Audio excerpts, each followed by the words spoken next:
Saddam Tower is this Space Needle looking building that Saddam Hussein built as a landmark for Baghdad. The U.S. and its allies bombed Saddam Tower, but it's still standing. And it is the one place where the Iraqi civil defense, the new Iraqi police, has been sent to visibly be a presence, almost a billboard of the reemergence of the Iraqi authority. I went up there and spent an afternoon with these guys, and I was kind of saddened to talk to them and hear their stories, because when they were in the army for Saddam Hussein, they earned $140 a month. Now they're working for the U.S. military, and they're only earning $70 a month. We're only paying them half of what Saddam Hussein paid them. These soldiers that are stationed at the Saddam Tower are a very visible presence and a visible reminder that the Iraqi police is back, the Iraqi army is back, and it is a great PR score for the current government there, except for the fact that the equipment that's given to these guys is substandard. The weapons are made of plastic. The hats that they're given, they're plastic helmets, actually. And the flak jackets are not bulletproof at all. And the actual uniforms that they're wearing look a lot more like pajamas than professional military equipment.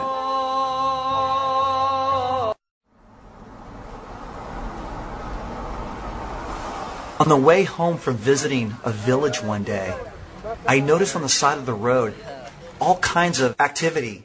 So I got the driver to stop, and I got out, and I went over to see what was going on, and it turned out that this was an impromptu and illegal assault weapons gun market.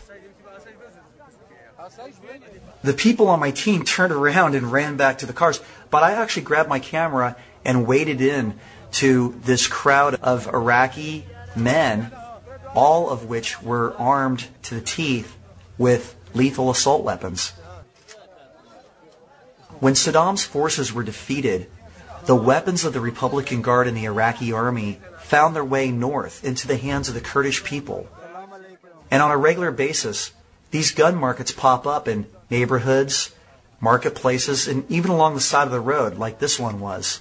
See, the advantage here is the grenades are all still in the wrapping, in their foam containers. I think I was lucky that day because they allowed me to walk through that market with my camera and show you something that I had never seen before. Assault weapons are not legal in Iraq. And they weren't just selling assault weapons. They were also selling rocket-propelled grenades, grenade launchers. An AK-47 can be bought at the gun market for $75. A rocket-propelled grenade launcher is $25. How much? 100 dinars. 100 dinars? $15 for that? And a rocket-propelled grenade is $50. So for $75, you can buy a rocket-propelled grenade and a grenade launcher. All you need to fire on a passing vehicle. And that will pierce armor. At the end of my visit to this gun market, I realized why they allowed me access to come in and film there. It was because the driver of my car, coincidentally, knew the people who ran the gun market, and he even bought an AK-47 while I was there. And that's the reason why they let me come in and shoot. Say hello to America. Oh.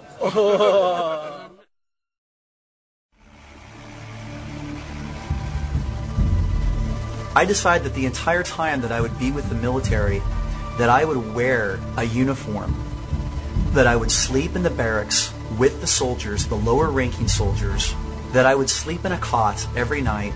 I would go out on drills and patrols with them. I would eat their food, and I would live the life of a soldier. One of my stops was at a U.S. air base called Anaconda. Anaconda is the largest combined Army Air Force base in the world. It's located in a small town in Iraq, about 40 miles north of Baghdad, called Balad. Every morning outside the Anaconda base, hundreds of hungry Iraqis line up, hoping to get work on base that day. These people range from simple laborers and carpenters to highly educated university professors and engineers. They are coming to the base at Anaconda in the morning because they're hoping to get picked to dig ditches, move rocks, and do very laborious tasks in which they'll earn only about $10 a day. Over 900 local Iraqis are hired to work on base, and many more drive trucks, delivering thousands of loads of much-needed cargo on base every month. However, many more will go away hungry today. They'll be turned away, and they will not be allowed to work. We in-house four baby, no food, no money, no work, no. Madam, no money, no. Sergeant Art Arroyo from Salem, Oregon, spent the day with me, showing me the process that the average Iraqi has to go through to get hired to work on base. Well, this is everybody trying, the local nationals, the Iraqis trying to come in and find someone to pick them up to take them in and do work. It's quite an amazing process because it's a series of checks and searches and security and forms and badges and bureaucratic red tape.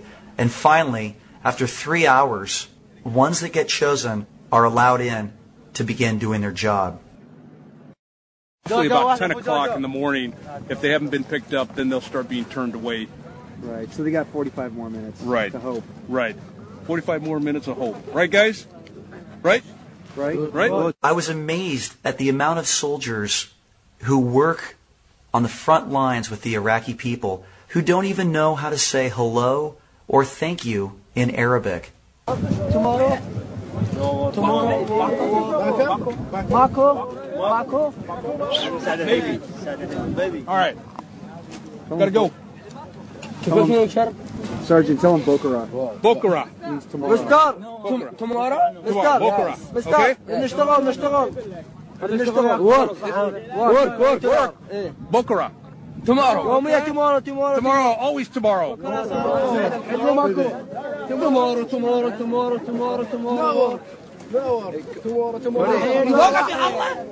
It seems so ironic to me that here in the United States, we want to teach people from other countries such complicated concepts like democracy, yet we don't even know the first two words of their language. We can't even say hello and thank you. We get a lot of people coming in to do badges. The problem is when they bring their ID, it's in Arabic. And since we don't read Arabic, it's hard to figure out what the numbers are on it or how old they are or any of the vital information. Sergeant Barry Myrich from St. Petersburg, Florida, is one tough and very dedicated soldier. He's got a very hard job. He trains and develops what's called the Iraqi Civil Defense Corps. The Sergeant Major took me on a tour of the training facility and showed me the various tactics that they use to train the soldiers. Okay, what you're seeing here now is going to be a demonstration of finding a contraband item, an illegal item that they're not supposed to have, and how they'll react when they find it. If they're trying to conceal it in any way, you're going to see the sort of action that they take to ensure their safety as well as the person they're inspecting safety.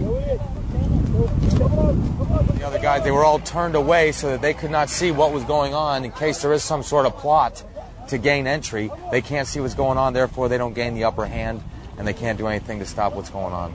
A lot of these raw recruits that want to join up and be a part of the Iraqi Civil Defense Corps cannot even read or write Arabic. So before they can even begin this training program, these guys have to learn to read and write their own language. So we decided to hire one of the senior local villagers, and he basically teaches them basic Arabic so that they can learn how to read and write their own name.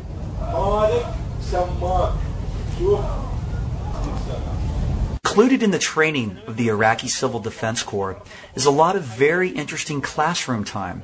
I had a chance to sit in on some of it and listen to what the U.S. Army is teaching these young recruits.